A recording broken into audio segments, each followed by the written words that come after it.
Hello everyone, नमस्कार, good morning, welcome all of you. इस class में हम लोग पढ़ रहे थे इंडियन पॉलिटी, भारतीय संविधान और भारतीय जो राज व्यवस्था, प्रशासनिक व्यवस्था है, उसके बारे में। फंडामेंटल राइट स्टार्ट हो चुके थे। फंडामेंटल राइट में हम लोग आर्टिकल 22 तक पढ़ चुके थे। इवन शोषण के विरुद्ध अधिकार पर भी थोड़ी सी चर्चा हुई थी। आज इसको और भी ज्यादा डिटेल में देखेंगे, आर्टिकल नंबर 23 एंड 24। तो आर्टिकल नंबर 23 एंड 24 ये शोषण के विरुद्ध अधिकार भारत का संविधान प्रत्येक नागरिक को प्रदान करता है ना। अब इसमें देखो, ऐसा समझते हैं कि 23 में ये लिखा हुआ है, हम एक एक करके देखते हैं कि मानव तस्करी, बलात्श्रम, है ना। तो मानव तस्करी क्या होती है, बलात्श्रम क्या होती है, बेगारी क्या होती है, इन सब पर ये रोक लगा देता है। यानी यहाँ एक वर्ड आता है, एक शब्द आता है, मानव का दुर्व्यापार। अब मानव का दुर्व्यापार का मीनिंग क्या होता है, यानी मनुष्य को, व्यक्ति को किसी वस्तु की तरह समझा जाए। यानी कोई वस्तु है, कोई गुड है, कोई प्रोडक्ट की तरह समझा जाए, तो उसको क्या कर सकते हैं, वस्तुओं को खरीदा बेचा जाता है। तो मनुष्य की भी खरीद फरोख्त जो है वो पूरी तरीके से क्या मानी गई है कि ये उसके मौलिक अधिकारों का वायलेशन है, नागरिक अधिकारों का ये उसका उल्लंघन है। ठीक, इसी के अंतर्गत मानव दुर्व्यापार में वेश्यावृत्ति भी आ जाती है कि वेश्यावृत्ति भी ये कैसा कार्य माना जाता है, ये उसके मौलिक अधिकारों का उल्लंघन है। ठीक है। इसके बाद फिर आता है बलात्श्रम, यानी बलपूर्वक किसी से कार्य नहीं करवा सकते, जबरदस्ती किसी कार्य को नहीं कर सकते, इस पर रोक लगी हुई है। कानूनन उसके खिलाफ कार्रवाई होगी। ऐसा करने वाले व्यक्ति को दंडनीय अपराध के तहत दोषी सिद्ध किया जा सकता है। आर्टिकल 23 ये किसके विरुद्ध संरक्षण प्रदान करता है, मतलब कौन व्यक्ति ऐसा करेगा जिसके खिलाफ हम जा करके प्रोटेक्ट कर रहे हैं अपने आप को। तो देखो ये जो है, ये हमें राज्य के अगेंस्ट भी संरक्षण देता है। राज्य की परिभाषा आर्टिकल 12 में लिखी थी, भारत सरकार, संसद, स्टेट लेजिस्लेचर, स्टेट की जो असेंबली है, या कोई भी संस्था जिसके पास कानून बनाने की, विधान बनाने की शक्ति है, उसको राज्य कहते हैं। तो राज्य के द्वारा भी अगर ऐसा किया जाता है तो उसके खिलाफ भी ये क्या है, प्रोटेक्ट करता है। राज्य के साथ साथ यदि कोई प्राइवेट पर्सन भी ऐसा कराता है तो उसके खिलाफ भी ये प्रोटेक्ट करता है। जैसे क्या हुआ कि किसी ने काम करवा लिया दबंगई दिखा करके और फिर उसको उसकी मजदूरी नहीं दी, या बाजार में प्रचलित मजदूरी दर से कम मजदूरी दी। बंधुआ मजदूरी तो हम बॉन्डेड लेबर आज भी कुछ स्थानों पर देखने को मिलती है कि किसी ने कर्ज लिया, अब उस कर्ज को चुकाने के लिए लगातार उसकी पीढ़ी दर पीढ़ी वहां काम किया जा रहा है। तो ये प्राइवेट व्यक्ति के विरुद्ध भी यहाँ क्या करता है, प्रोटेक्शन प्रदान करता है।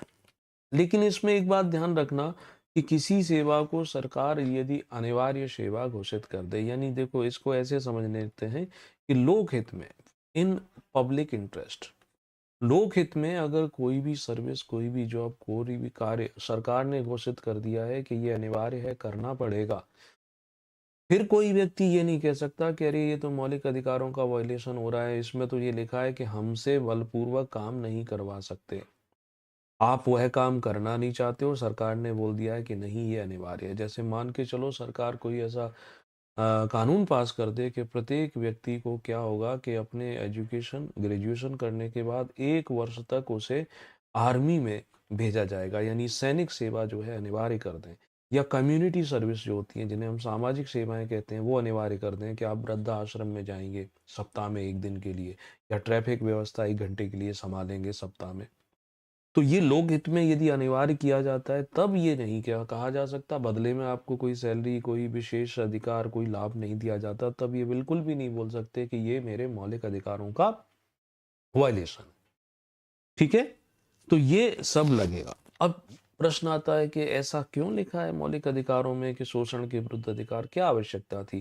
कई सारे लोग तो आज भी देखते होंगे कि अरे ऐसा थोड़ी होता है कि व्यक्ति की खरीद फरोख्त होती हो, पहले होती थी। आज भी कुछ समाचार पत्र पढ़ते हैं तो वहां पर भी हमें देखने को मिलता है नारी का विक्रय किया जाता है, महिलाओं का, बच्चियों का।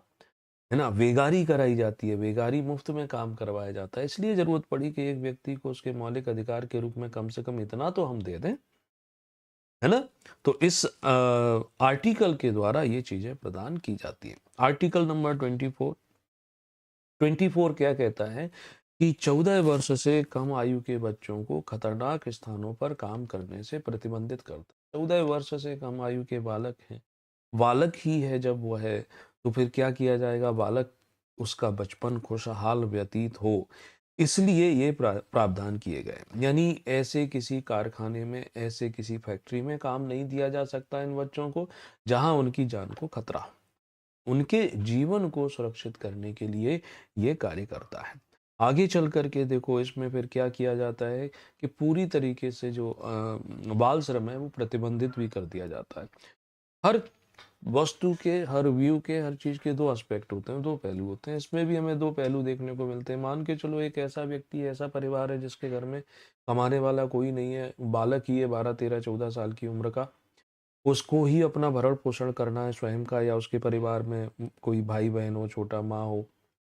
अब वो क्या करेगा? वो काम करने की तलाश में जाएगा बाहर, किसी चाय की दुकान पे, होटल पे, किसी दुकान में, तो जो भी। लेकिन इसकी वजह से उसे काम भी आसानी से नहीं मिलता है, क्योंकि लोग डरते हैं कि सरकार का कोई व्यक्ति आएगा, हमारे खिलाफ कार्रवाई करेगा, तो उसे काम भी नहीं दिया जाता है। तो कानून तो बना हुआ है, मौलिक अधिकार तो बना हुआ है, लेकिन वो परिस्थिति को देखते हुए भी कुछ कार्य करने की आवश्यकता है। यही सब बातें आपको प्रशासनिक अधिकारी बनने के बाद काम करने के लिए उद्वेलित करती हैं। उद्वेलित करती हैं मतलब मोटिवेट करती हैं।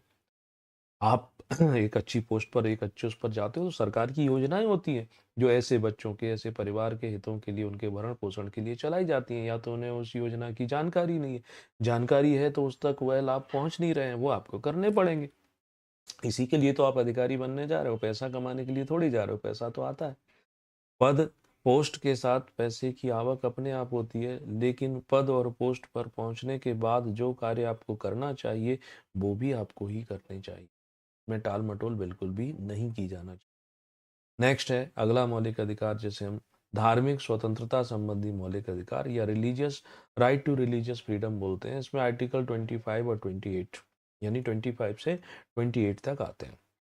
ऑब्जेक्टिव में इस प्रकार के प्रश्न भी बनने की संभावना है कि बताओ, धार्मिक स्वतंत्रता के अंतर्गत कौन कौन कितने आर्टिकल हैं या कितने अनुच्छेदों का वर्णन हमारे संविधान में किया गया। तो आप बता सकते हो कि 25 से 28 तक दिए गए। चलो क्या लिखा है तो देखो समझते हैं। हमने स्टार्टिंग में जब आपको प्रियम्बल समझाया था तब बताया था प्रियम्बल में एक शब्द जोड़ा गया है, जिसका शब्द क्या ऐड किया गया है? पंथ निरपेक्ष, या जिसे बोलते हैं सेक्युलर।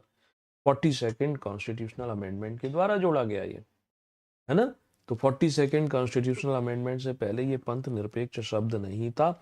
इसका मीनिंग क्या होता है? तो इसका मतलब ये होता है कि भारत ना तो किसी धर्म का विरोध करता है और ना ही भारत का कोई राजकीय धर्म है। तो फिर इसका मतलब क्या हुआ? विरोध भी नहीं करते हैं और आपका कोई धर्म नहीं है, भारत का यानी राज्य का कोई धर्म नहीं है। इसका मीनिंग सिंपल सा निकलता है, सर्व धर्म समभाव, कि सभी धर्मों के प्रति हम राज्य कैसी भूमिका निभाएगा? समान आदर भाव की भूमिका निभाएगा। प्रयागराज में कुंभ का आयोजन हो रहा है, वहां पर भी प्रशासन के द्वारा व्यवस्था की गई है। हज यात्रा पर जाने वाले जो बंधुवर हैं उनके लिए भी व्यवस्था की जाती है। सिख धर्म की शोभा यात्रा या प्रकाश पर्व मनाया जाता है, उसकी भी व्यवस्था की जाती है। लेकिन राज्य का कोई धर्म नहीं है, ये मतलब निकलता है इस पंथ निरपेक्ष का। ठीक। तो आर्टिकल नंबर 25 क्या कहता है? इसी कारण से भारत विश्व का एकमात्र ऐसा देश है जहां विभिन्न धर्मों के, विभिन्न संस्कृतियों के, विभिन्न जो भी चीजें हैं उनको मानने वाले लोग यहाँ पर देखने को मिलते हैं। तो आर्टिकल 25 बोलता है कि लोकाचार और सदाचार की सीमाओं में व्यक्ति किस अपने अंतरात्मा की आवाज पर किसी भी धर्म को अपना सकता है। ध्यान रखना, इसमें जो पॉइंट आते हैं, पहली बात आती है अंतरात्मा की आवाज पर, या ऐसा शब्द लिखा मिलेगा अंतःकरण, यानी व्यक्ति किसी भी धर्म का पालन कर सकता है। तो हमें मिली हुई है अंतःकरण की स्वतंत्रता। आप स्वेच्छा से अपने हिसाब से किसी भी धर्म को मान सकते हो। इसका अर्थ ये भी होता है कि कोई व्यक्ति लालच देकर, प्रलोभन देकर, डराकर, भय, दबाव आदि में आपको मजबूर नहीं करेगा कि आप ये धर्म छोड़ दो, इस धर्म को स्वीकार कर लो। तो हमें क्या मिली हुई है? एक तो अंतःकरण की स्वतंत्रता मिली हुई है। दूसरी बात क्या आती है? दूसरी बात ये आती है कि अंतःकरण की स्वतंत्रता के आधार पर आप किसी भी धर्म को अपना सकते हैं। इसका मतलब हुआ कि आप उस धर्म का बिना किसी रुकावट के, रुकावट यानी निर्बाध या अबाध, क्या कर सकते हैं? उसे मान सकते हैं। यानी धर्म जो कहता है उसके अनुरूप आप आचरण कर सकते हैं, उसमें कोई रोक टोक नहीं है। ठीक। अब यहां लिखा है लोकाचार और सदाचार की सीमाओं के अंतर्गत। इसका क्या मतलब होता है, लोकाचार और सदाचार की सीमाओं का?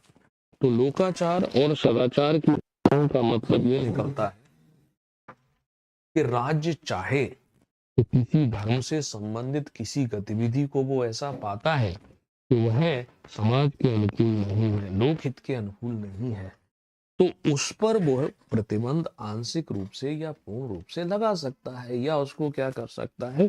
रेगुलेट कर सकता है। ठीक है। तो इस आधार पर वो यह काम कर सकता है।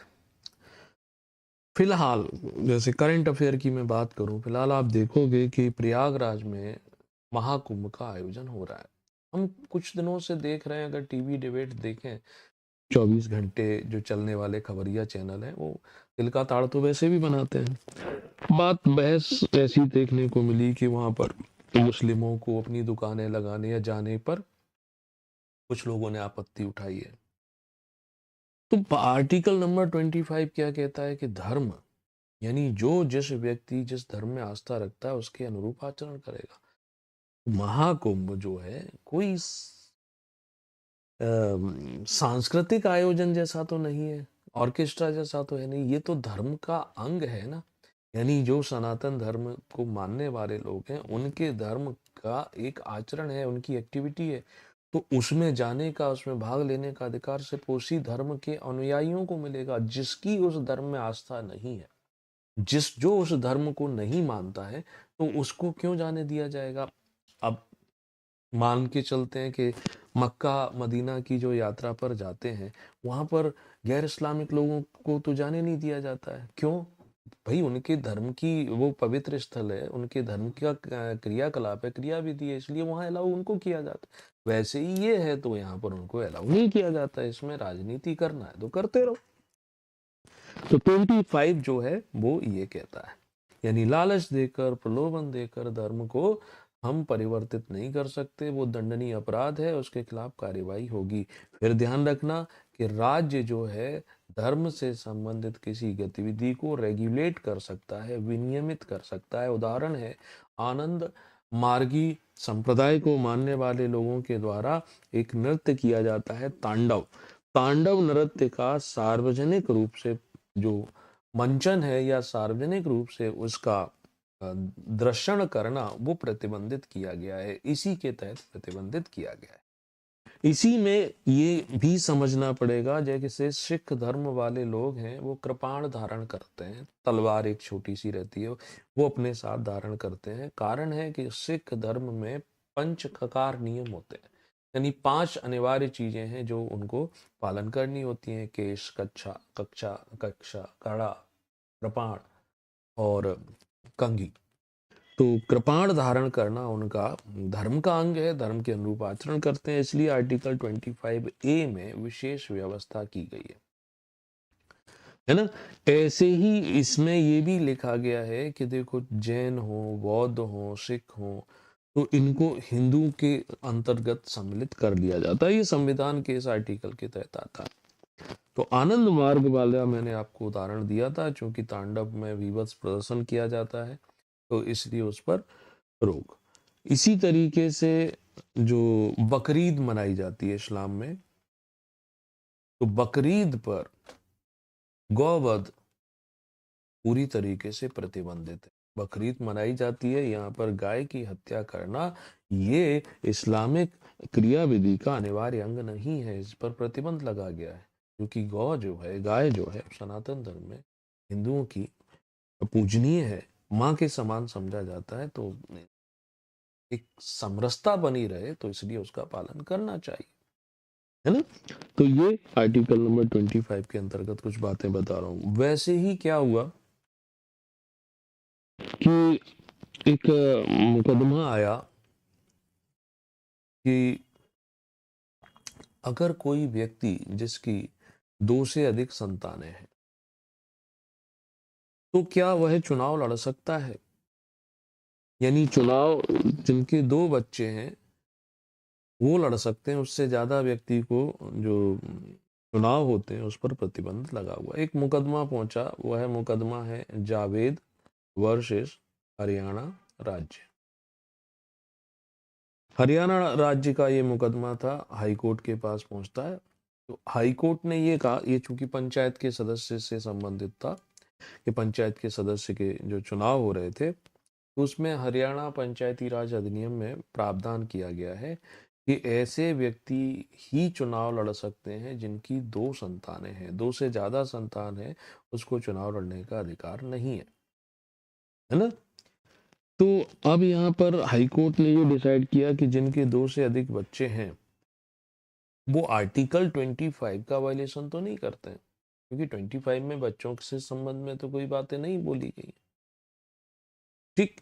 लेकिन उसमें ये जरूर कहा गया कि चूंकि पंचायती राज अधिनियम में ऐसा प्रावधान है कि आप कोई पब्लिक पद संभालते हैं, तो उस पर 2 से ज्यादा बच्चे नहीं होना चाहिए, तो उसके तहत तो रोक लोगे। इसको आप ये नहीं कह सकते, मतलब यहाँ जो बहस चली थी कि ये तो धार्मिक अधिकार का वायलेशन है, तो उसको उन्होंने खारिज कर दिया था, है ना? तो पंचायत चुनाव में लड़ने के लिए, खड़े होने के लिए, ये ये नहीं कह सकता व्यक्ति कि चूंकि हमारा आर्टिकल 25 धार्मिक स्वतंत्रता का अधिकार देता है, तो हमारी कितनी ही संतानें हो सकती हैं। कितनी ही संतानें होना और चुनाव लड़ना, ये दोनों आपस में मैच नहीं करती है। आप कितनी ही संतानें कर सकते हो, भारत में अभी कोई कानून इस तरीके की रोक नहीं लगाता है। लेकिन चुनाव लड़ने के लिए जो नियम बनाए गए हैं, उसके तहत रोक लगाई जाती है कि चूंकि आप जनप्रतिनिधि हो, तो जनप्रतिनिधि के लिए 2 से अधिक संतानें नहीं होना चाहिए। तो इसलिए चुनाव लड़ने पर रोक है, संतान पैदा करने पर कोई रोक नहीं है। संतान पैदा करो, चुनाव लड़ो, तो दोनों साथ साथ में नहीं हो सकते हैं। तो 25 आर्टिकल ये बताता है।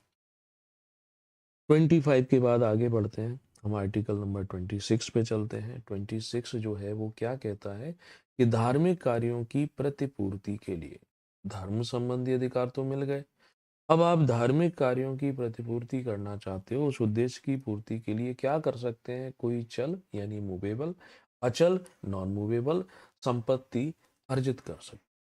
चल संपत्ति यानी कोई वाहन हो गया, कार हो गया, ट्रक हो गया, बस हो गया।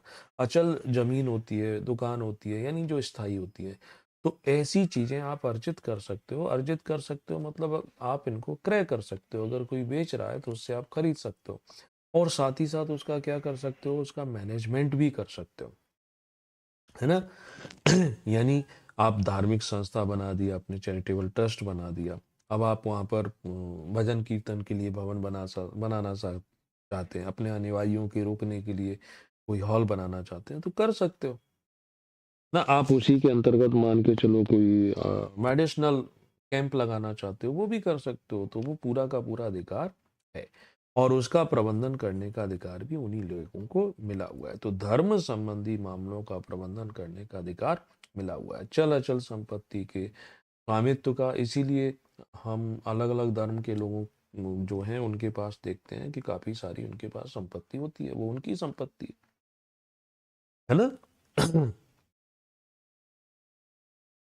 तो 26 में हमें ये चीजें मिली हुई हैं। अब कॉन्ट्राडिक्टरी कुछ चीजें हमें देखने को मिलती हैं यहाँ पर, कि एक तरफ आर्टिकल 26 मौलिक अधिकार कहता है कि व्यक्ति अपने धार्मिक कार्यों की पूर्ति के लिए कोई भी चल अचल संपत्ति ले सकता है, उसका मैनेजमेंट भी कर सकता है। हिंदुओं के अधिकांश मंदिर, विशेष करके जो बड़े बड़े मंदिर हैं, उनका मैनेजमेंट शासन कर रहा है, सरकार कर रही है। अन्य किसी धर्म के बारे में ऐसा बिल्कुल भी देखने को हमें नहीं मिलेगा। कहीं किसी मस्जिद का, कहीं किसी गुरुद्वारे का मैनेजमेंट सरकार कर रही हो, बिल्कुल नहीं है। लेकिन हिंदुओं के मंदिरों का कर रही है।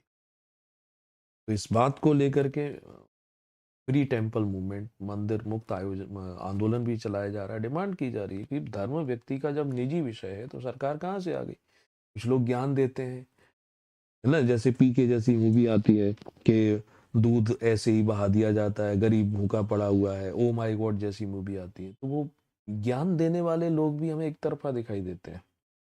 न्यूट्रल होकर के वो ज्ञान कभी नहीं देते हैं कि दूसरे धर्म के बारे में भी बात करो।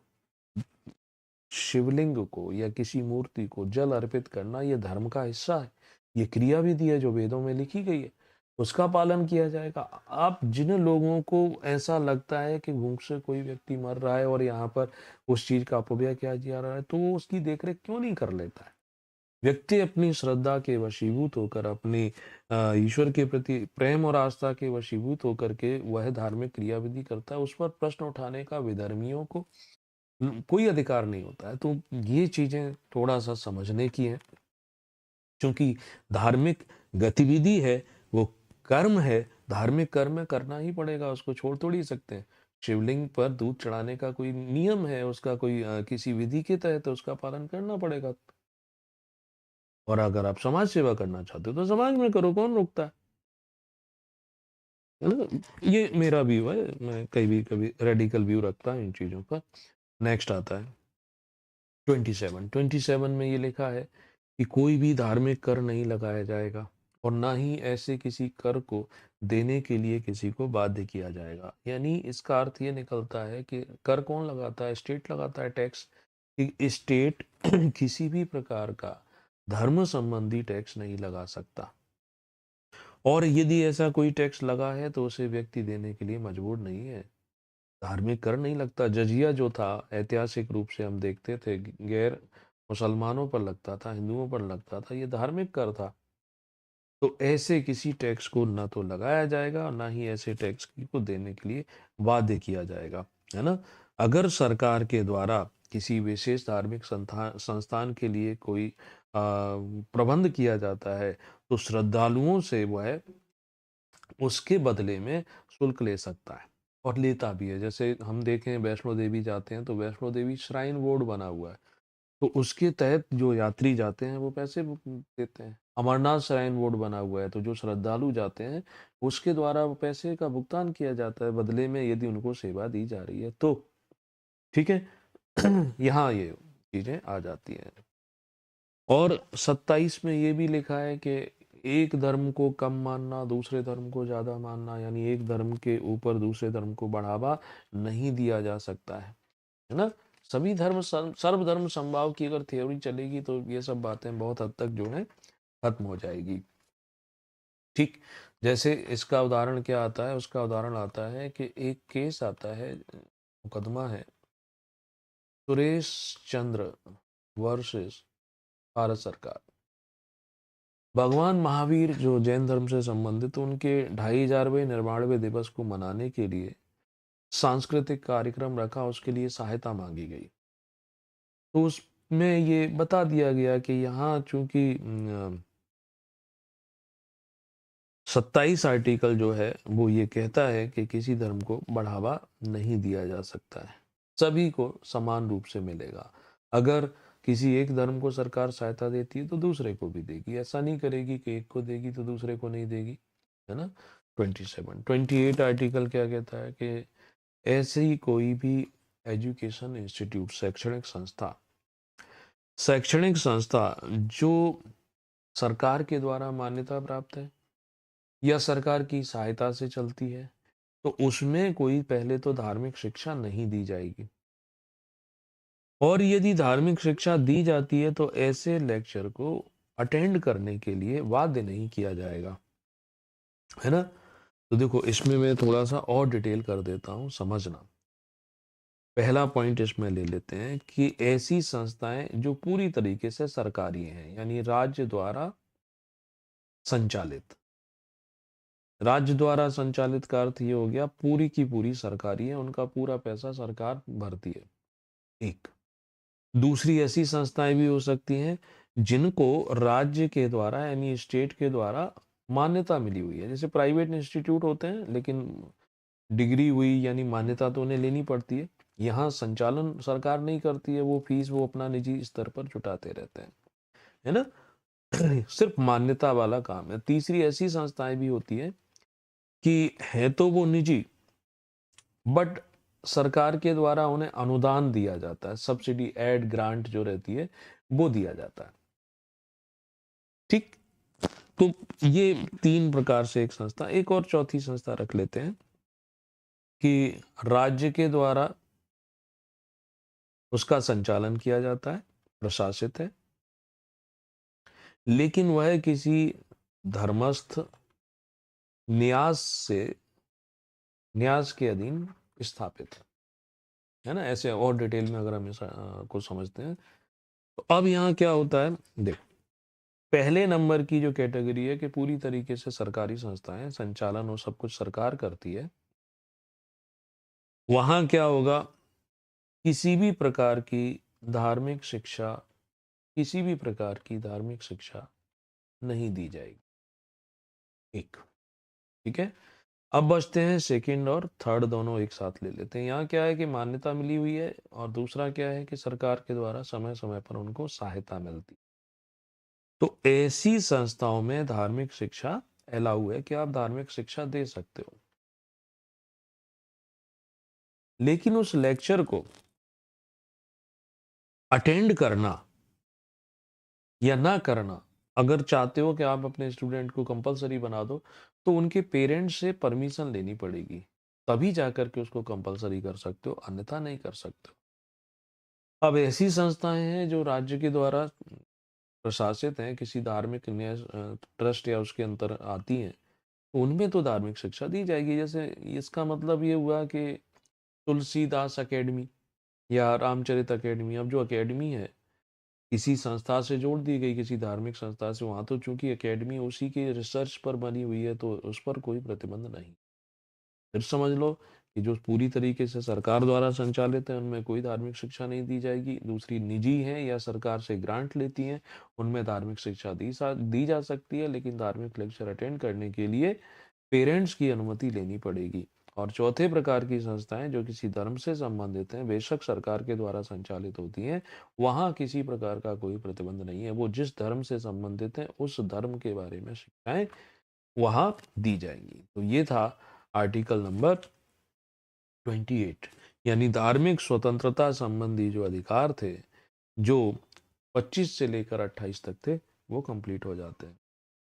थोड़ा सा डिटेल में पढ़ेंगे तो आपके किंतु परंतु जो होंगे उन सबके आपको उत्तर मिल जाएंगे। अगला मौलिक अधिकार आता है शिक्षा और संस्कृति संबंधी, education and cultural right. 2 article हैं, 29 एंड 30। इनको भी देख लेते हैं। 29 क्या कहता है, अल्पसंख्यकों को अपनी भाषा, लिपि और संस्कृति बनाए रखने का अधिकार। मैं यहाँ 29 का एक क्लॉज 1 कर देता हूँ और दूसरा क्लॉज जो है 2 कर देता हूँ। तो 29 का 1 जो है वो ये कहता है कि भारत में, एक तरफ हमें पहले बोला गया था ना 19 के अंतर्गत के भारत में कहीं पर भी निवास कर सकते हो, तो भारत में जो व्यक्ति रहता है उसकी जो भी अपनी भाषा है ना, भाषा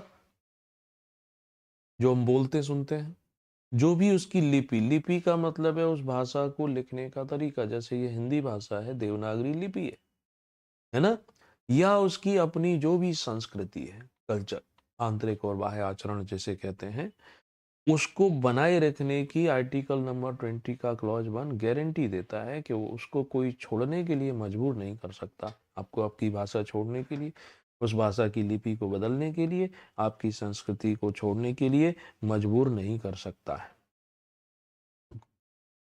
ठीक, किसको? अल्पसंख्यक, माइनॉरिटी। अब इसी में हम 29 के क्लॉज 2 पर चलते हैं। ये क्या कहता है कि ऐसी संस्थाएं, ऐसे एजुकेशन इंस्टीट्यूट जो राज्य के द्वारा पोषित हैं, यानी सरकार के द्वारा फंडिंग की जाती है, चलाए जाते हैं, या ऐसा समझ लो कि राज्य के द्वारा उनको मान्यता प्रदान की गई है ना, तो ऐसे एजुकेशन इंस्टीट्यूट में किसी नागरिक को इस प्रवेश देने से नहीं रोक सकते, धर्म के आधार पर, उसके मूल वंश के आधार पर, उसकी जाति के आधार पर, है ना, उसकी भाषा के आधार पर, या इनमें से किसी आधार पर उसको प्रवेश से नहीं रोक सकते। ऐसा इंस्टीट्यूट जो राज्य के द्वारा संचालित है या राज्य के द्वारा मान्यता प्राप्त है, तो किसी भी नागरिक को नहीं रोक सकते हो। ठीक। और ये सिर्फ और सिर्फ किसको प्राप्त है? आर्टिकल, ये भारतीय नागरिकों को प्राप्त है, विदेशी को नहीं प्राप्त है, उस पर लागू नहीं होता है ना। प्रवेश से वंचित नहीं किया जा सकता है, स्पष्ट हो जाता है। नेक्स्ट आर्टिकल जो है 30, वो क्या कहता है? पहला क्लियर हो गया, दो पार्ट में बता दिया था। ये ऊपर वाला जो है 29 का पार्ट 1 है, और दूसरा वाला जो है 29 का पार्ट 2 है। आर्टिकल 30 कहता है कि भाषा और धर्म आधारित जो अल्पसंख्यक हैं, उनको अपनी पसंद की शैक्षणिक संस्थाओं की स्थापना करने का पूर्ण अधिकार मिला हुआ है। यानी पहले तो जो बनी बनाई संस्थाएं हैं, उसमें प्रवेश ले सकते हो, कोई रोक टोक नहीं है। दूसरी तरफ ये है कि आप उनमें प्रवेश नहीं लेना चाहते, आप अपनी संस्था अलग से खोलना चाहते हैं, तो आप बिल्कुल उनकी स्थापना कर सकते हो। स्थापना करने के साथ साथ आप उनका मैनेजमेंट भी कर सकते हो, प्रबंधन भी स्वयं कर सकते हो, कोई रोक टोक इसमें नहीं। ठीक। इस आधार पर भारत में कई संस्थाएं खुली हुई हैं, यूनिवर्सिटी भी है, कॉलेज भी है, स्कूल भी है। जामिया मिलिया इस्लामिया हो गया, अलीगढ़ मुस्लिम यूनिवर्सिटी हो गई, है ना। ये प्रावधान किया था, फिर इसमें संशोधन किया गया, 44वां 44th कॉन्स्टिट्यूशनल अमेंडमेंट किया जाता है। तो उसमें ये कहा गया कि ऐसी संस्थाएं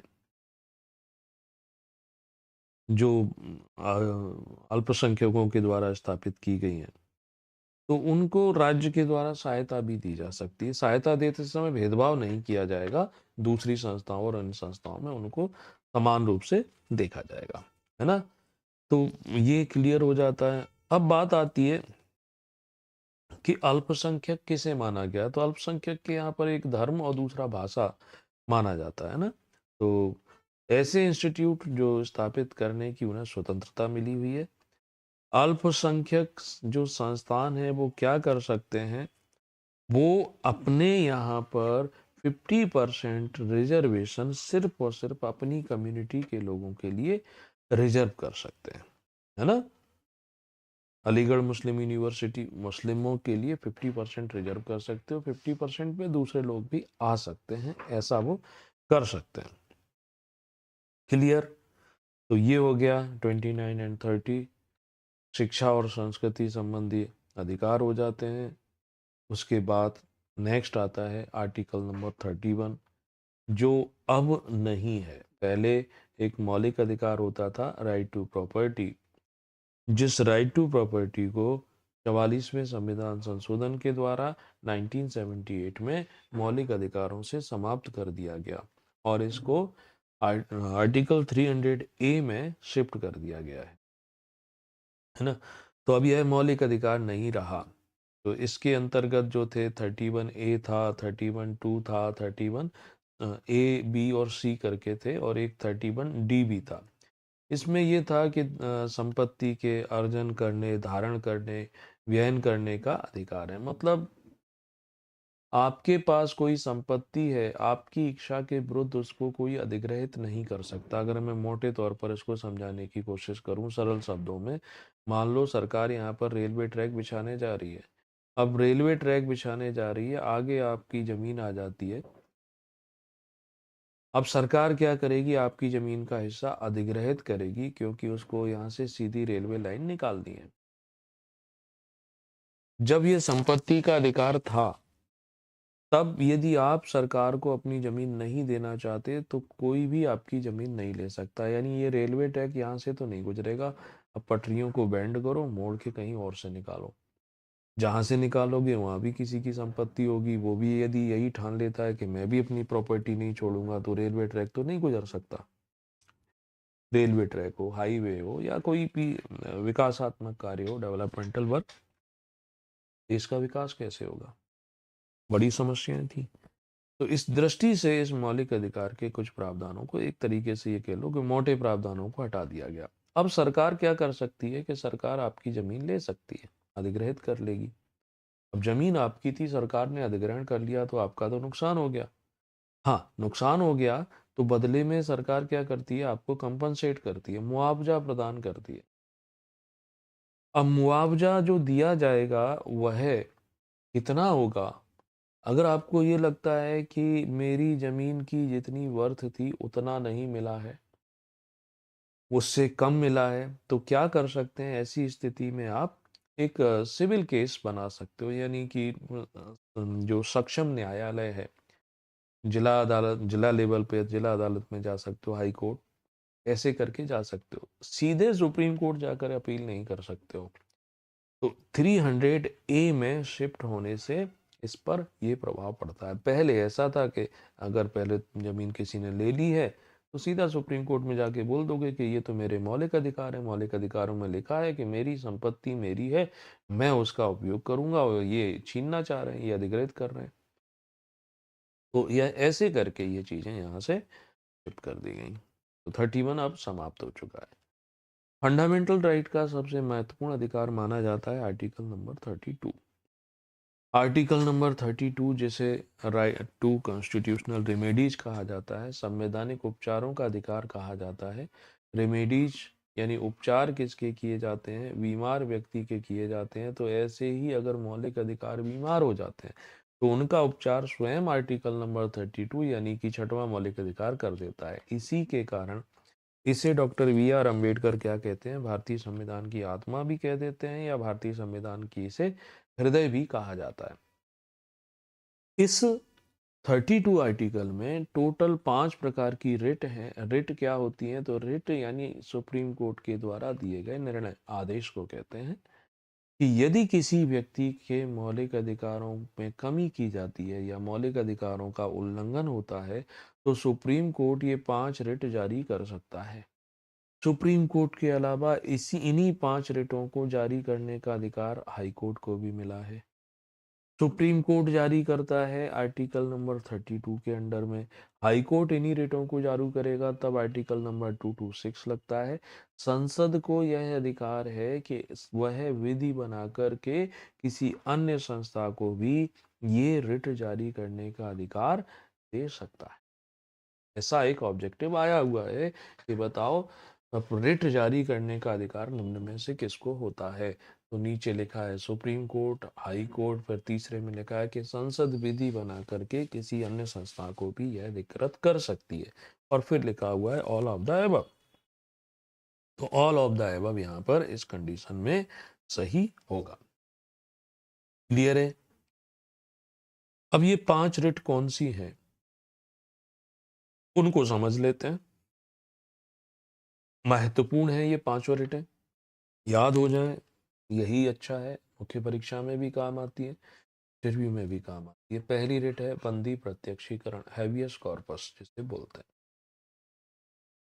हैबियस कॉर्पस बंदी प्रत्यक्षीकरण, जब किसी व्यक्ति को बिना किसी प्राधिकार के, प्राधिकार अथॉरिटी, अथॉरिटी क्या होती है? विधिक रूप से मिली हुई पावर, है ना? बिना किसी प्राधिकार के बंधक बना के रखा जाता है, तब इस रिट का प्रयोग किया जाता है। ऐसे समझ लो कि पुलिस ने किसी व्यक्ति को क्या कर लिया? अरेस्ट कर लिया, गिरफ्तार कर लिया। अब पुलिस ने गिरफ्तार किया है, ना तो कारण बताया, ना ये बताया कि आपने ये अपराध किया है, बस अरेस्ट कर लिया है। तो वह व्यक्ति स्वयं, उसके परिवारीजन, उसके सगे संबंधी, मित्र, या कोई भी उसके बिहाफ में सुप्रीम कोर्ट में जाकर के ये रिट जारी करवा सकता है। इसका अर्थ होता है सशरीर मेरे समक्ष प्रस्तुत करना, सशरीर प्रस्तुत करना। तो सुप्रीम कोर्ट क्या करेगा? अगर पुलिस ने अरेस्ट किया है तो पुलिस को आदेश देगा कि उस व्यक्ति को मेरे समक्ष लेके आओ, जीवित लेके आओ। अब सुप्रीम कोर्ट पूछेगा कि आपने इनको बंधक किस आधार पर बनाया, इन्हें बंधक बनाने का आधार क्या है, क्यों बनाया हुआ है? तो कारण बताया जाएगा कि भाई इन्होंने ये क्राइम किया है या इस कानून के तहत हमें अधिकार मिला हुआ है। ऐसा काम सार्वजनिक और निजी, अगर कोई प्राइवेट पर्सन भी करता है तो उसके खिलाफ भी किया जा सकता है।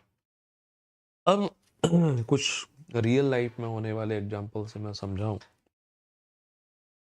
डकैतों का क्षेत्र चंबल, भिंड, मुरैना काफी पॉपुलर रहे।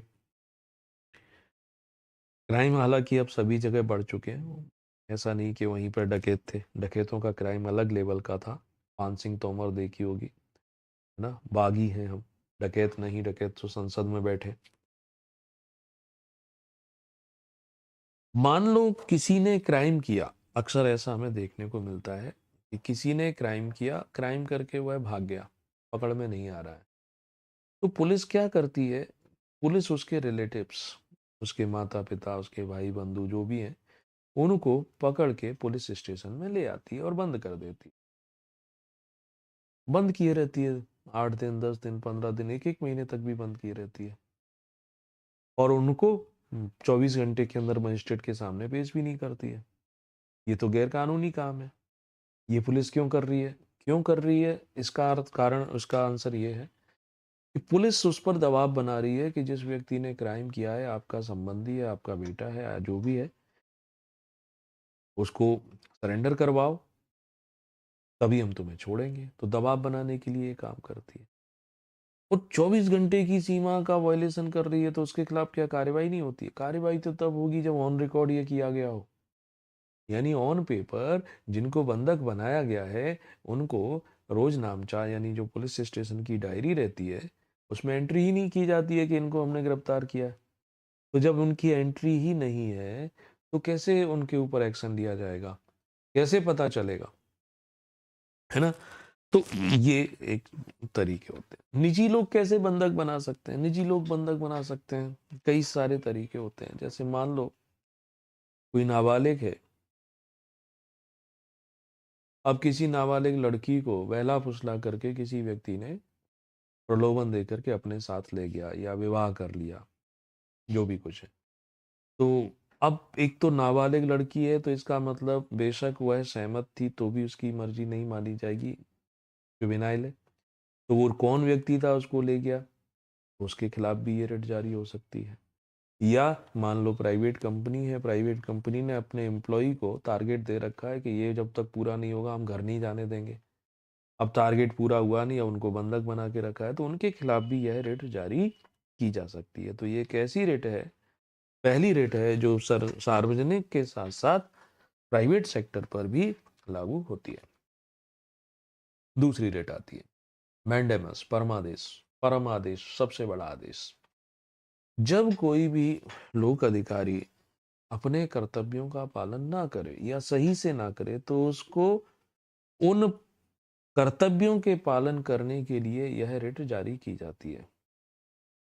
राज्यपाल की अपनी उस राज्यपाल के खिलाफ तो ये आती नहीं है। जैसे मान के चलो कोई मंत्री हो गया या कोई पब्लिक सर्वेंट हो गया, सचिव हो गया, डीएम हो गया, कमिश्नर हो गया, वह अपने कर्तव्य का पालन नहीं करता है, तब उसके खिलाफ ये रिट आएगी। तो सुप्रीम कोर्ट आदेश देगा कि आपकी ड्यूटी है, आप ये करो। मान के चलो कि कहीं पर सेंस गणना करनी थी कि कितने लोग पॉवर्टी लाइन के नीचे है, गरीबी की रेखा के नीचे है। अब गणना करने के लिए मान के चलते हैं आयुक्त यानी कमिश्नर का अधिकार था, कमिश्नर ये काम नहीं कर रहा है, तो फिर उसको ये काम दिया जाएगा कि आपकी ड्यूटी है, आप इसे पूरा करो। तो ये रिट जो है किसके अगेंस्ट आती है? सिर्फ और सिर्फ सार्वजनिक पद के अगेंस्ट आती है। प्राइवेट पर्सन के विरुद्ध इसका उपयोग नहीं कर सकते। राष्ट्रपति और राज्यपाल के खिलाफ ये रिट नहीं आ सकती, उनको आदेश नहीं दे सकते, क्योंकि वह संवैधानिक प्रमुख है। वो वही प्रमुख है, उनको सुप्रीम कोर्ट या हाई कोर्ट नहीं बोल सकता है कि आपको ये करना है, नहीं आपको। ठीक है। तीसरी रिट, तीसरी रिट जिसे बोलते हैं कियो वारंटो, अधिकार परीक्षा। अथॉरिटी के संबंध में प्रश्न करना। मान लो किसी एक पद पर, सार्वजनिक पद है, पब्लिक पोस्ट है, उस पर कोई बिना किसी अथॉरिटी के अधिकार कर लेता है, तो सुप्रीम कोर्ट उससे पूछता है कि आपने ये पद जो अपने पोजीशन में लिया है, पर कब्जा किया है, आपकी अथॉरिटी क्या है? आपके पास कौन सा अधिकार है, कौन सा कानून है जो इस पद को ग्रहण करने की शक्ति देता है? तो यहाँ उससे ये प्रश्न पूछता है। ये भी सार्वजनिक पद के खिलाफ आएगी, निजी के खिलाफ ये नहीं आती है। इसमें कोई डाउट रहे तो कमेंट करो, तो मैं इसको और एक्सप्लेन और डिटेल में कर दूंगा। ऐसे उदाहरण भी मिलते हैं। शेष दो रिटें रह जाती है, एक प्रोविजन और दूसरा आता है सर्ट्योररी या सर्च्योररी जो बोलते हैं। ये दोनों जुडिशरी के अगेंस्ट में आती है। प्रतिषेध में क्या होता है कि जब किसी न्यायालय के द्वारा अपने अधिकार क्षेत्र से बाहर जाकर के किसी प्रकरण की सुनवाई की जाती है। उदाहरण बड़ा इसमें अच्छा सा दिया हुआ है, उससे आसानी से समझ में आएगा। मान के चलते हैं कि माँ नर्मदा नदी के जल को लेकर के 2 राज्यों में विवाद है। मध्य प्रदेश और गुजरात 2 राज्यों में विवाद है। अब मध्य प्रदेश हाई कोर्ट में इस विवाद को सुलझाने के लिए केस फाइल कर दिया। मध्य प्रदेश के हाई कोर्ट में। मध्य प्रदेश का हाई कोर्ट जो है इस मामले की सुनवाई कर रहा है। अब प्रश्न ये है, चूंकि ये विवाद 2 राज्यों का है, स्टेट वर्सेस स्टेट। अब जब 2 से अधिक राज्यों के बीच का विवाद होता है तो उसकी सुनवाई कौन करेगा? उसकी अथॉरिटी किसके पास है? तो उसकी अथॉरिटी होती है सुप्रीम कोर्ट के पास। हाई कोर्ट के पास नहीं होती। हाई कोर्ट के पास सिर्फ अपने राज्य के अंदर के मामलों की सुनवाई का अधिकार है। और यहाँ आप क्या कर रहे हो? अपने अधिकार से बाहर जाकर के उस केस की सुनवाई कर रहे हो। तो ऐसी स्थिति में उसकी सुनवाई पर रोक लगाने के लिए इस रिट का प्रयोग किया जाता है। इसके आगे बढ़ जाओ, मान के चलते हैं कि केस फाइल कर दिया, केस चलता रहा, तब ये रिट जारी नहीं हुई। अब केस चलता रहा तो हाई कोर्ट ने अपना डिसीजन भी सुना दिया, निर्णय भी सुना दिया। चूंकि उस हाई कोर्ट की अधिकारिता नहीं थी, उसकी अथॉरिटी ही नहीं थी इस मुकदमे को सुनने की, फिर भी आपने सुना और निर्णय भी दे दिया, तो आपकी इस निर्णय का क्रियान्वयन नहीं हो सकता, क्योंकि ये आपका निर्णय विधि अनुरूप नहीं है।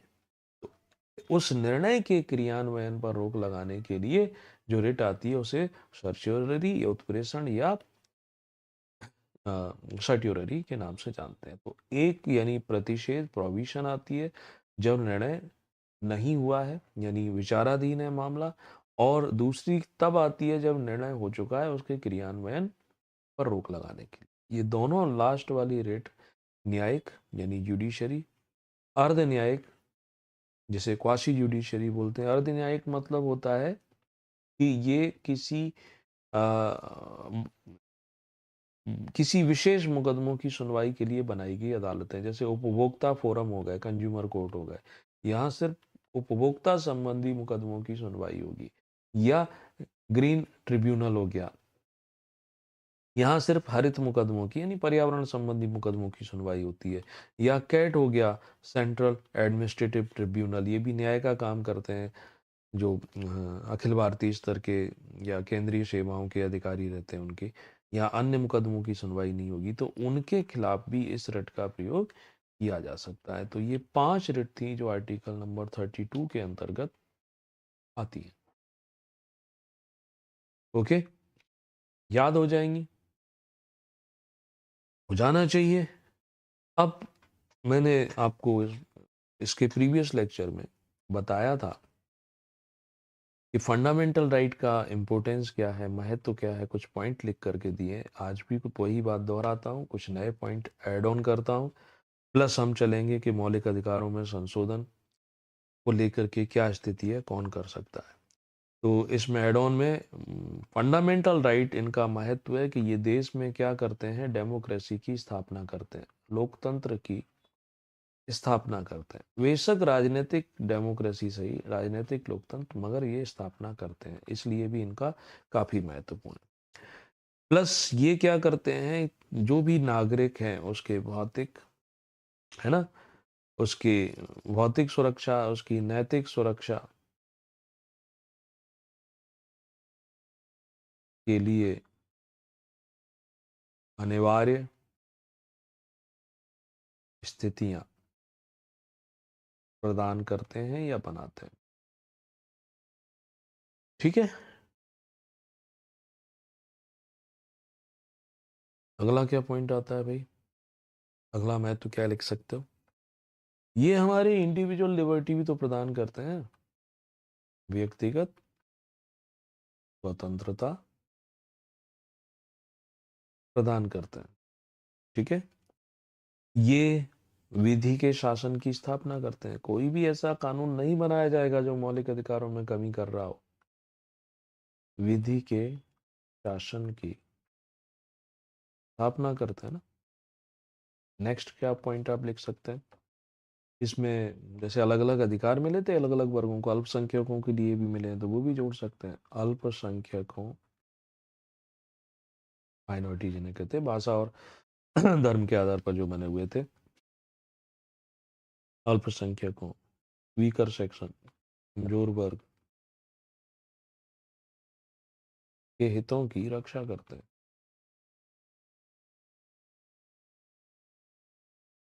और कोई पॉइंट बताओ। इसमें धर्म विशेष को कोई वो नहीं दिया गया, जैसे 25 से 28 सभी धर्मों के बारे में बात की गई है, तो पंथ निरपेक्ष की अवधारणा को मजबूत करते हैं या संबल प्रदान करते हैं। संबल, संबल मत कर देना यूपी वाला, संबल, बल प्रदान करना, संबल प्रदान करते हैं। और भी पॉइंट जोड़ सकते हो। इसमें क्या कर सकते हैं,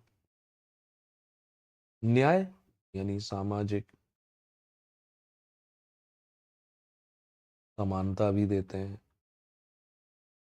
और सामाजिक न्याय दिलाने में सहायता प्रदान करते हैं। तो बहुत सारे पॉइंट बनाए जा सकते हैं, आदि आदि। ठीक। आगे क्या हो रहा है कि मौलिक अधिकारों को ऐसा नहीं है कि यहीं तक ये सीमित है, समय समय पर अलग अलग मामलों में न्यायालय के द्वारा सुनवाई की जाती है, तो इन मौलिक अधिकारों का दायरा जो है वो बढ़ता भी तो जा रहा है, बढ़ता जा रहा है। जैसे कि आप देखोगे कहीं सीधे सीधे मौलिक अधिकारों में नहीं लिखा हुआ है कि निजता का हनन नहीं होगा, मगर इसकी व्याख्या की गई तो निजता का अधिकार भी हमारे लिए क्या है, एक मौलिक अधिकार है। यानी बिना किसी कारण के, बिना किसी अथॉरिटी के किसी नागरिक के घर में प्रवेश नहीं कर सकता कोई, उसकी तलाशी नहीं ले सकते, उसके फोन कॉल टेप नहीं कर सकते, उसकी चिट्ठी पत्री खोलकर नहीं पढ़ी जा सकती। तो ये इसका बढ़ता हुआ दायरा है। ऐसे ही हम यहाँ पर देखते हैं पर्यावरण संबंधी भी चीजें आती हैं। तो पर्यावरण संबंधी यानी ऐसी हमें निवास करने का अधिकार है, मगर निवास करने का मतलब यह नहीं कि पर्यावरण या हमारा स्वास्थ्य खराब हो जाए, तो वो भी, उसके लिए भी हम अपील कर सकते हैं। कई सारे कारखाने इसी को ध्यान में रखकर बंद भी किए गए, विस्थापित, है ना। ऐसे ही इसका आज आप देखते हो प्रधानमंत्री आवास योजना, या सरकार गरीबों के लिए ऋण बनाती है, जो सक्षम नहीं है उनके लिए भवन बनाती है, तो वो भी आवास यानी निवास करने के मतलब खुशहाल जीवन वो भी प्रदान करता है ना। आप देखोगे कि अब मुफ्त में स्वास्थ्य सुविधाएं लार्ज स्केल पर मिल रही हैं, है ना। शिक्षा जो है लार्ज स्केल पर मिल रही है, पीने का शुद्ध पानी लार्ज स्केल पर प्रदान किया जा रहा है। तो ये सब इसी के बढ़ते हुए दायरे हैं। ठीक। तो ये बातें आपको ध्यान रखनी चाहिए। अब अब बात कर लेते हैं फंडामेंटल राइट में संशोधन से संबंधित कौन कर सकता है, कितना इफेक्टिव रहेगा, क्या इस स्थिति में हुआ है। तो आर्टिकल नंबर 13 जो है, इसका क्लॉज सब 2 क्या कहता है कि राज्य के द्वारा ऐसी कोई विधि नहीं बनाई जाएगी जो क्या करती हो, जो फंडामेंटल राइट को समाप्त करती हो या इसमें कमी करती हो। अगर कोई ऐसी राज्य विधि बनाता है, यानी कोई भी कानून बनाता है, समाप्त किया है तो पूरी विधि वो कैंसिल हो जाएगी। उसमें कमी करती है तो जिस सीमा तक कमी करती है उस सीमा तक उस विधि का, उस कानून का वह भाग शून्य हो जाएगा। ठीक। अब क्या होता है कि संसद ने पहला संशोधन किया, प्रथम संशोधन,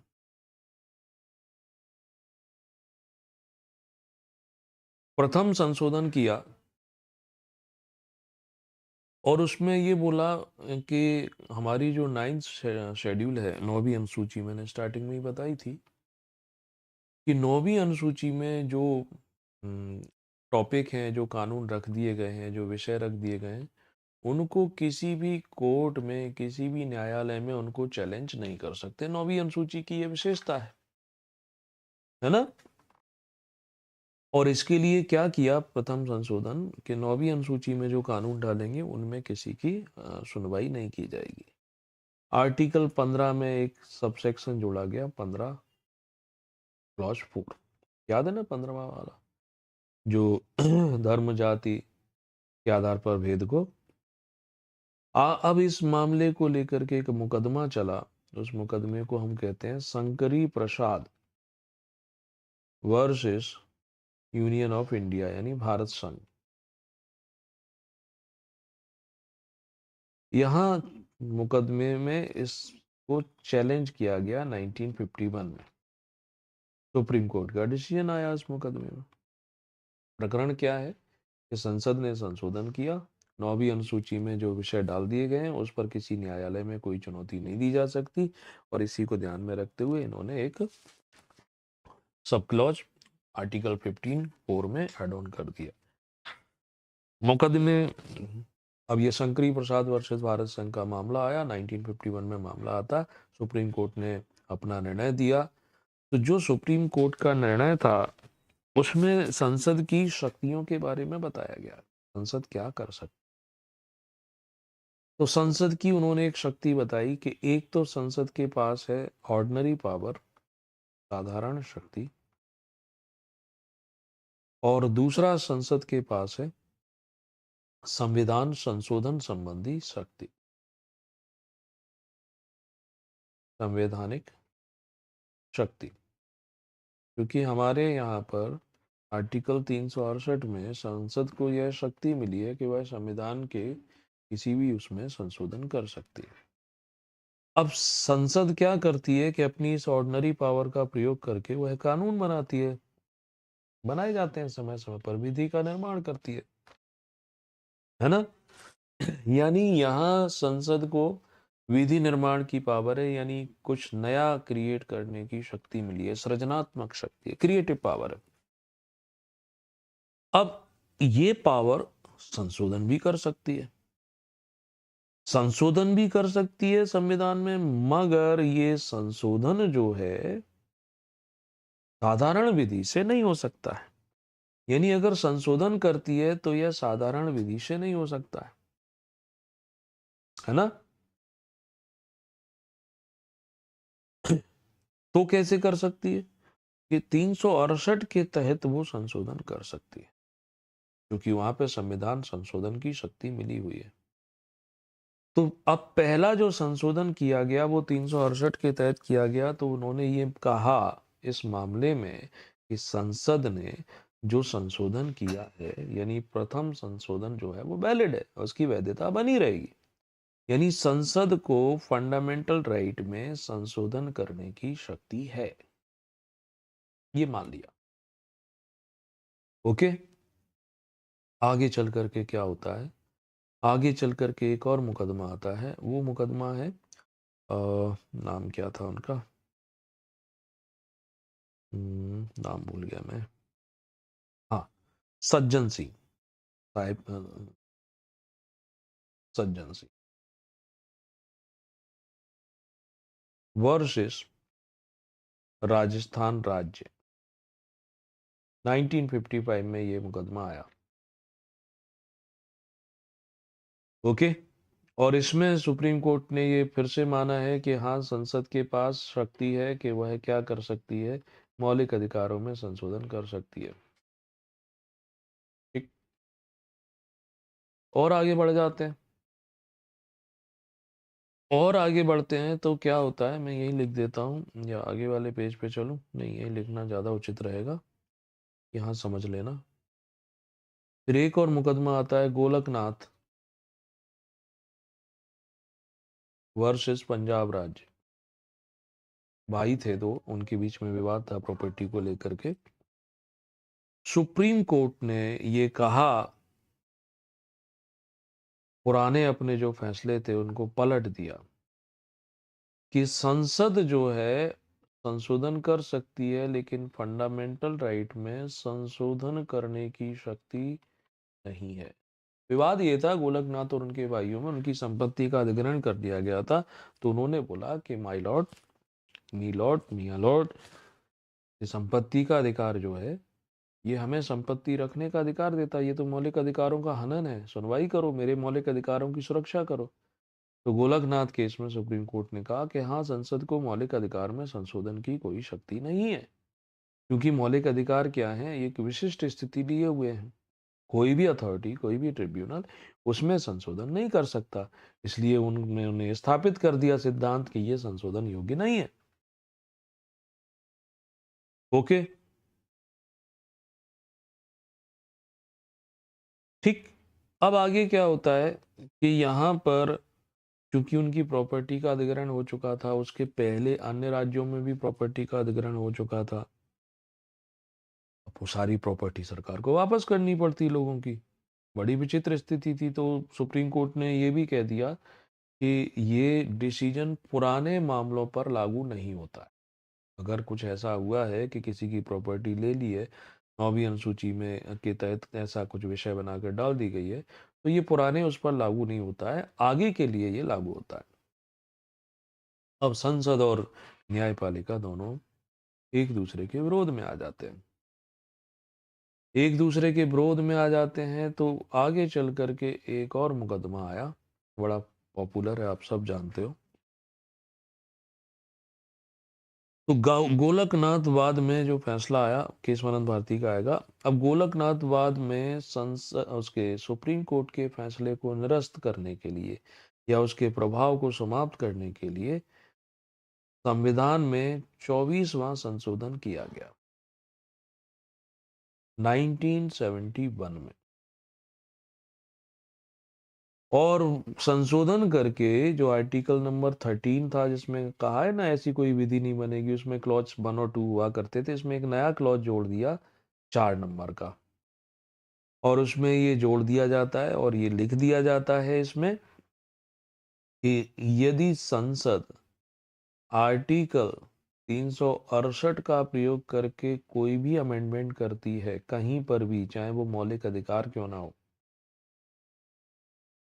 है ना, तो जब उसमें ऐसा करती है तो इसका मतलब ये है कि सुप्रीम कोर्ट उसमें कुछ नहीं कर सकता। यानी उन्होंने ये स्थापित कर लिया कि संसद पूरे संविधान में कहीं भी संशोधन कर सकती है। संसद द्वारा किए गए संशोधन को आर्टिकल 13 के अंतर्गत हम किसी भी न्यायालय में चैलेंज नहीं कर सकते हैं। और राष्ट्रपति ऐसे किसी भी संशोधन को जो संसद करती है अपनी अनुमति देने के लिए बाध्य है, उसे अनुमति देनी ही पड़ेगी। मैं एक बार वो सीरीज सीक्वेंस पे दोहरा देता हूं, जिससे आपको समझने में आसानी होगी, है ना। कि आर्टिकल नंबर 13 में ये लिखा है कि कोई भी ऐसा कानून नहीं बना सकते हैं जो फंडामेंटल राइट को समाप्त करता हो या फंडामेंटल राइट में कमी करता हो। सुप्रीम कोर्ट उस कानून को कैंसिल कर देगा या उस सीमा तक कमी कर देगा। पहला संशोधन हुआ था, प्रथम संशोधन। और प्रथम संशोधन के द्वारा कुछ विषय 9वीं अनुसूची में रख दिए गए। 9वीं अनुसूची में जो विषय रख दिए जाते हैं उन पर किसी भी न्यायालय में कोई सुनवाई नहीं हो सकती।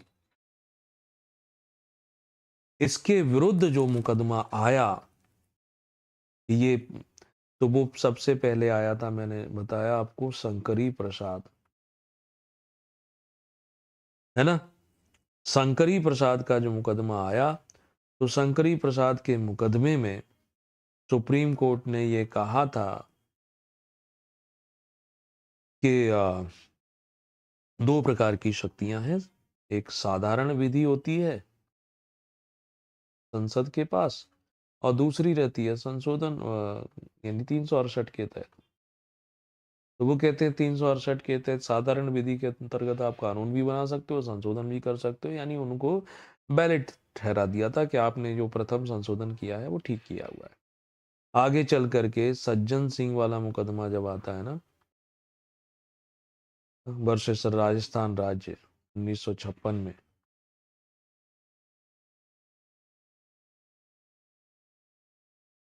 उसमें भी सुप्रीम कोर्ट ने ये मान लिया है कि सुप्रीम कोर्ट के संसद के पास संशोधन करने की शक्ति है। और कौन सी शक्ति है? मौलिक अधिकारों में संशोधन कर सकती है।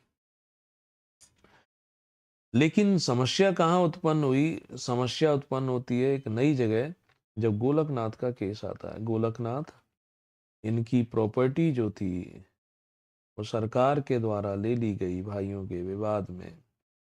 तो सुप्रीम कोर्ट ने जो फैसला दिया कि आप मौलिक अधिकार में संशोधन नहीं कर सकते हो। संसद के पास ये शक्ति ही नहीं है। जो जमीनें पहले ले ली गई हैं उन पर यह फैसला लागू नहीं होगा, लेकिन आगे आने वाली चीजों पर लागू होगा। तब संसद ने क्या किया है, 24वां संशोधन किया है।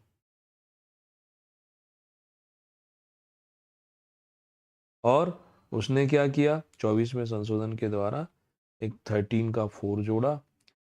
संशोधन से ये निष्कर्ष निकाले कि संसद के पास पूरा अधिकार है, संसद संशोधन कर सकती है, सभी जगह कर सकती है, फंडामेंटल राइट में भी कर सकती है।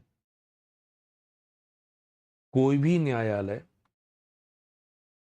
इसको चुनौती नहीं दे सकता, यानी किसी भी प्रकार के संशोधन को यहाँ चुनौती नहीं दे सकते हैं। राष्ट्रपति जो है ऐसे संशोधन पर साइन करेगा ही करेगा, उसके पास कोई विकल्प नहीं। अब न्यायपालिका और संसद के बीच ठन जाती है। अगला मुकदमा आता है केशवानंद भारती वाद। ये केरल में किसी मठ के संत थे, उनका भी यही। तो केशवानंद भारती वर्सेस केरल राज्य चला, ऐतिहासिक रहा 1973 में। और इसमें ये 24वें संशोधन को चैलेंज किया गया। उस समय सुप्रीम कोर्ट में 13 जज होते थे। तो 13 सदस्यीय यानी सबसे बड़ी संवैधानिक पीठ बनती है, उसने इस मामले की सुनवाई की। 8-7 के बहुमत से फैसला आया। फैसला ये आया, उन्होंने ये माना कि देखो भाई, संसद संविधान के किसी भी भाग में संशोधन कर सकती है, किसी भी भाग में। इट मीन्स फंडामेंटल राइट में भी संशोधन कर सकती है, पूरा अधिकार है उसको। लेकिन यहां गेम क्या हुआ कि वो ये कह देते हैं कि कर तो सकती है, लेकिन संविधान का जो मूल ढांचा है उसमें संशोधन नहीं कर सकती है भाई। और मूल ढांचा क्या है ये हम बताएंगे, आज नहीं बता रहे हैं, आगे जरूरत पड़ने पर बताएंगे। तो उस मूल ढांचे के तहत न्यायिक पुनरावलोकन की शक्ति, लोकतंत्रात्मक व्यवस्था, इलेक्टेड राष्ट्रपति, है ना, ये सब बहुत सारी चीजें रखी गई।